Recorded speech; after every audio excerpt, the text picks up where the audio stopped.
Alright guys, Fula coming to you with another video. Timothy Bradley gets on my damn nerves. It's like this guy is so sporadic and things like that with what he says. It's just like ridiculous at times with like just the crap that this dude says sometimes gets on my nerves. Okay, so I'm gonna make some assessments of what he said. He basically said that nobody at 175 and nobody at 168 beats Canelo. That's what he says. Those were the words. Okay, so let's take some of the 168 pounders. Okay, and we're gonna take all the 168 pounders, not just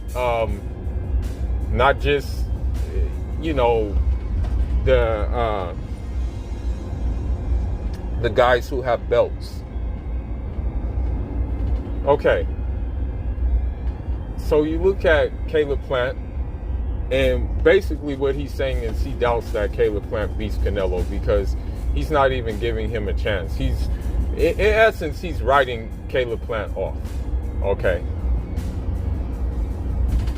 Now, if you look at that fight, then you can say that Caleb Plant would really have to sit down on his shots to have a chance to beat him. That's just what it would come down to. He would have to sit down on his shots. He would have to be putting those combinations together, and that's how he would be able to beat him. Otherwise, it's going to be a long night for him. Okay. He will have to gain his respect in order for him to beat him. Now, I'm kind of like giving him a chance to do that, but unfortunately, I can't give him much chance to do that because, again, when you fight Canelo, you're fighting the audience. Because put it this way, every time Canelo throws the punch, the audience cheers. So you're fighting that. You're also fighting the judges, right? And you're also fighting the WBC as well. So if I had a percentage chance, if I give Caleb Plant a chance to beat Canelo in a percentage wise, it would probably be maybe I would say, I'm just going to say 45% chance. He has 45% chance to beat Canelo. Now, you look at David Benavidez. Big 168 pounder. Imposing 168 pounder. Underrated hand speed at 168 pounds. He has the power to impose his will on Canelo. That's the thing. He has the power to impose the will on Canelo. That could work. However, it may not work because since Canelo likes to counterpunch, David Benavidez can be getting off, and then he may run into something from Canelo, since he likes to counterpunch. And we have to look at the upper movement factor. I think if David Benavidez had a little bit more footwork, then his chances would be better. His chances would be like even higher if he had the footwork aspect. But it's just like that's the problem. Like, that's the situation. His footwork is kind of leaving something to be desired. You know what I mean? So if I had to choose, then I would give him maybe, due to the power and the combinations, maybe I give him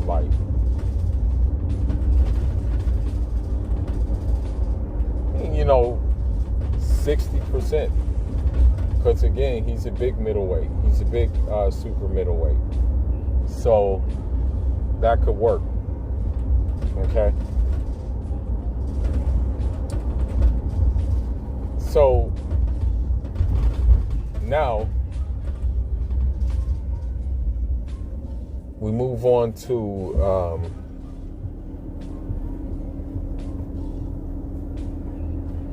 trying to think who else is at 168. Okay. Osvari, David.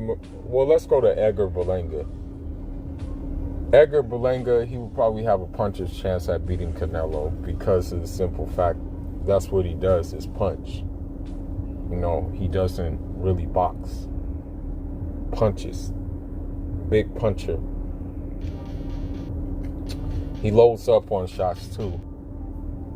That'll be pretty bad facing a Canelo because if he loads up, he will probably get chipped, you know, by loading up. You know, Canelo will catch him coming in.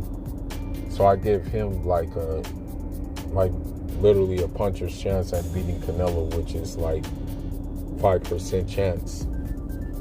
You know, granted he's bigger and granted he has longer reach, but it's just that if you don't know how to use it, there's not really a point. You know what I mean? So I can't really say that he would have a good chance to beat Canelo, you know. Now, you move to Osvari David Morrell Jr. And you guys know I'm big on David Morrell Jr.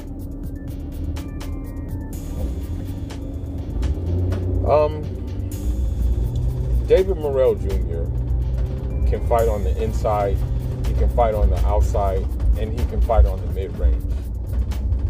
This is all bad for Canelo because of the simple fact, not only does he do this, but he also has a good hand speed, puts combinations together, good footwork,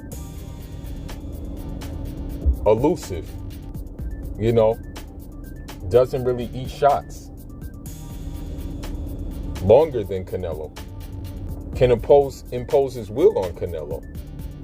Now, granted, he's only 5 fights in, and I would say that Canelo has the edge in experience, but in a way, I can't really say that he has the edge in experience due to the simple fact that Morrell comes from that Cuban school, and he's probably seen fighters who do the upper movement and the head movement that Canelo does. He probably has seen that in his Cuban boxing background. So with that being said, I think he would be like, I think it would be easy. Well, it wouldn't be easy money, but it would just be like, okay, well, you know, I got this cat. You know, I would say that in the first 4 rounds, because all Canelo would be doing, like truthfully speaking, as I said before, Canelo is very much just a come forward fighter. You know, truthfully speaking, if we want to be honest with ourselves, he's just a come forward dude. Okay? Let's just be honest. So all Canelo would be doing would be coming forward, moving his head around, and trying to get David Morrell. But David Morrell would be using angles, throwing uppercuts at those angles, like touching Canelo up. So I think it would be all bad for Canelo, you know. So if I were to be honest, give an honest assessment, I would give like David Morrell 75% chance at beating Canelo. You know, the crazy thing is Timothy Bradley, he doesn't mention him. You know, he doesn't mention this guy. And he knows he's at 168, but he doesn't like say crap about him. You know, he knows he's like the elephant in the room, but nothing is being said about him, you know, and that's the sad thing about the situation. So you look at, I mean, let's just do a hypothetical thing. And let's just say that Jamal Charlo, Demetrius Bugatti Andrade, or Andre, whatever you want to say, that they move up to 168. Let's just do hypothetics. So I'm gonna look at Jamal Charlo first. Jamal Charlo hasn't really looked like really good in his last performances. He looked good against Devonchenko. He didn't look too good against Montreal. And so, I mean, he has the reach going for him. He has the height going for him. But I don't know about the power, because the thing is like, if you smother your shots against Canelo, it's not going to really do anything for you. It's not going to really like rattle him or get his attention, because you're smothering his shots. So, like, in order for him to win that fight, he would have to fight at the end of a jab. And he would have to fight at the end of the jab that also is followed by some other things too. And so, I don't know, man, how he would fare in that fight. You know, I would think that, you know, personally speaking, I think that the counter would be in effect. And the thing is I mean, Jamal Charlo is pretty fast, but I don't know if he's like that fast, you know, to a point where he can like be catching Canelo, or, you know, I'm thinking that Canelo may see it, you know, he may see what's coming. So like, that's what I'm saying. Like, I don't know how good his chances would be personally, because of the simple fact he relies on like very few things, and he doesn't have a lot of tools. You know what I mean? Like, so that's why I would say that, like, when it comes to him, he's just kind of like, you know what I mean? I just personally believe, I don't think he really pose a threat against Canelo unless he does catch him with something big, and he catches him at the end of the jab, you know. So that's the thing. Like, if he catches Canelo at the end of like maybe a jab or something, because his jab has knocked down people. You know, if he catches him, then it could prove deadly if he fights at the end of it all night. So, I mean, percentage-wise of him beating Canelo, I would probably say like 35%. You know, 35% chance of beating Canelo. Now, last but not least, Demetrius Boo Boo Andrade. Now,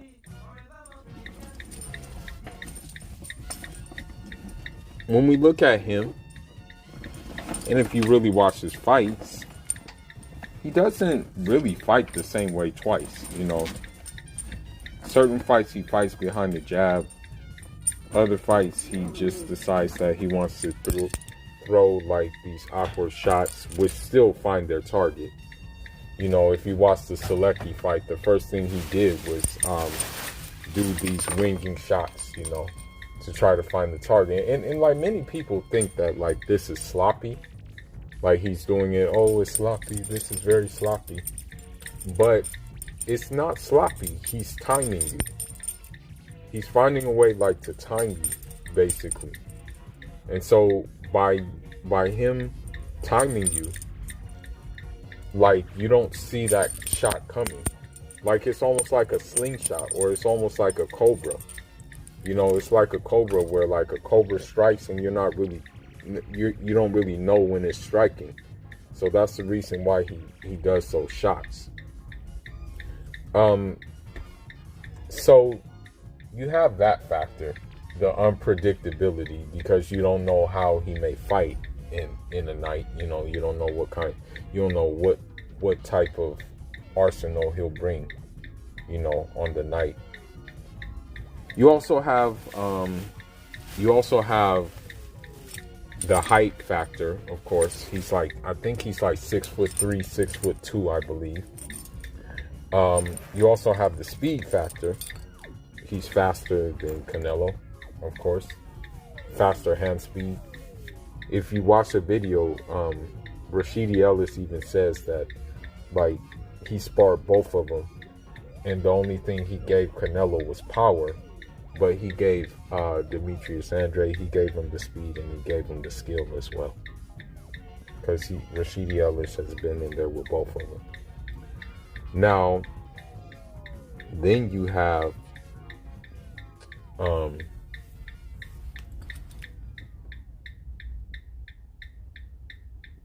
the fact that he can switch hit. He can switch from orthodox, go to southpaw, do all types of things. He has that ability. You know, that's one thing he does. The footwork factor. He has good footwork. He can either box on his toes or sit down on some shots, depending on what he feels like doing, right?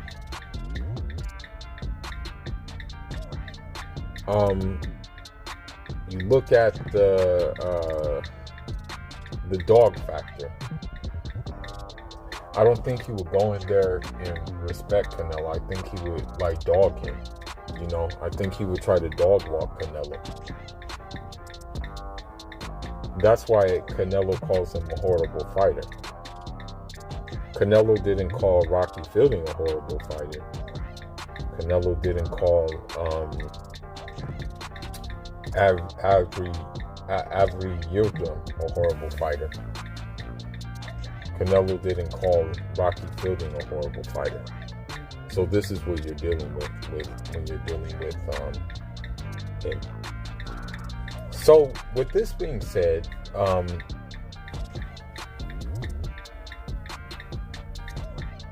I think the percentage I would give Boo Boo Andrade to beat Canelo, I would say I would give him the same I gave Morrell, 75%. Reason being, physically he's bigger, longer. I would even dare to say he has a higher boxing IQ than Canelo does. I would also dare to say that he has just a more like unpredictable, versatile style than Canelo does. So this is what I'll say about him. And so as far as Timothy Bradley is concerned, those comments are kind of I would say those comments are pretty corny. You know, Timothy Bradley is a company man, and although the zone is different from ESPN, he still kisses butt, you know, and it's like, bro, give me a break, man. You're dumb, bro. You don't. It's like sometimes I wish you would just shut up, bro. Seriously. But anyhow, man, let me know your thoughts. Let me know. Do you think anybody can beat Canelo? Do you think anybody from 168 or 175 can beat Canelo? I actually forgot to mention two more. Arthur Beterbiev and Dmitry Bivol, who are fighting at light heavyweight. Dmitry Bivol, crafty, long jab, footwork, angles. When you hit him, he hits you like maybe 4 more times, basically. So he's, again, bigger than Canelo. Picks his shots, takes his time. So if I had to choose him, between him and Canelo, I would have to say that, you know, I would give Bivol like probably a 65% chance to beat Canelo. Because he's longer, bigger, he has the combinations, and, you know, also he has that subtle, he has this move he does where he will sidestep you. but he won't sidestep you all the way. It won't be like a full sidestepping angle. It'll just be like a couple of inches, and it'll look like he's in front of you. No, it'll look like he's in front of you, but he'll really kind of be like to the side of you, teeing off on you, basically. So I give him a chance to beat Canelo as well. Give him 65% chance. Now, as far as Beterbiev is concerned, everybody knows Beterbiev hits like a damn Mack truck. But the thing is, we don't know if he can. I mean, his boxing ability may be something to be desired more, because he comes forward and, you know, I don't know, man. Like, I don't know if he can really box like that. You know, I think in order to beat Canelo, you have to box. You know, because, I mean, you look at how Floyd beat him. He boxed the shit out of him. But he still dogged him. He still dog walked him, you know. Smacked him around on top of the head. All types of shit. You know, everybody remembers that.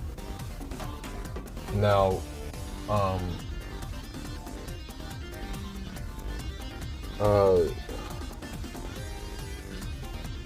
mean, he may get lucky. He may land some big shit. Right? But I don't know. He'll have to have a plan B. So I don't know if that plan B is going to be available. That's the thing. When dealing with Canelo, I don't know if it will be there. So I mean, Beterbiev, I mean, I guess I can say I give him like 35% chance to beat Canelo. You know? But then again, Andre Moore says stay away from Bivol and Beterbiev to Canelo. You know, because you remember when he fought Kovalev. Kovalev, for some reason, didn't want to fight, but still, him poking that jab in his face kind of gave him problems.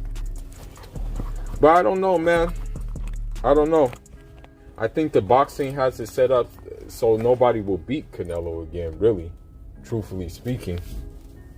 You know, I think boxing is set up that way, you know, because, you know, with Canelo,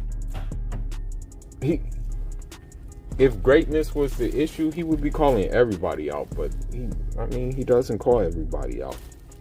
Even at the beginning of his career, when he was first starting, he didn't call everybody out. You know, he wasn't calling he wasn't calling everybody out. And believe it or not, nobody was ducking Canelo. Truthfully speaking, I mean, I don't really, even at the beginning of his career, I don't really remember anybody ducking Canelo. You know, I don't really remember like a time where you heard such and such duck Canelo. You know, I really don't remember that or anything. However, when it comes to him ducking, please, I got a list full of that guy's ducks. But anyhow, man, let me know what you think, man. Fula signing out. Enjoy.